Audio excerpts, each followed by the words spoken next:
తెలంగాణ భవిష్యత్తును ప్రపంచానికి చాటి చెప్పడమే ఈ సమ్మిట్ లక్ష్యమని వ్యవసాయ శాఖ మంత్రి తుమ్మల నాగేశ్వరరావు అన్నారు.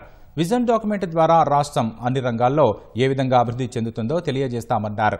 దేశ విదేశాల నుంచి అధిరథ మహారథులు ఈ కార్యక్రమంలో పాల్గొననున్నారని, భారీగా పెట్టుబడులు వచ్చే అవకాశం ఉందని తుమ్మల అన్నారు. ఇది ప్రపంచానికి తెలంగాణని భవిష్యత్ 2047లో ఏ రకంగా ఉండబోతుందో అనేది ఈ యొక్క సమ్మిట్లో చూపించబోతున్నాం. దానికి ప్రపంచ దేశాల నుంచి చాలామంది పెట్టుబడిదారులు వస్తున్నారు. ఈ యొక్క విజన్ యొక్క ఈ పేపర్ యొక్క లక్ష్యాన్ని తెలంగాణ భవిష్యత్తులో ఈ రకంగా ఉంచబోతున్నాం అనేదానికి అన్ని సెక్టార్స్లో infrastructure, power, agriculture, education, health అన్ని సెక్టార్స్ని గురించి కూడా మేము 2047కి తెలంగాణని ఈ స్థాయిలో ఉంచబోతున్నాం అనేటటువంటి ఒక విజన్ పేపర్ యొక్క ప్రదర్శనే ఈ యొక్క సమ్మిట్.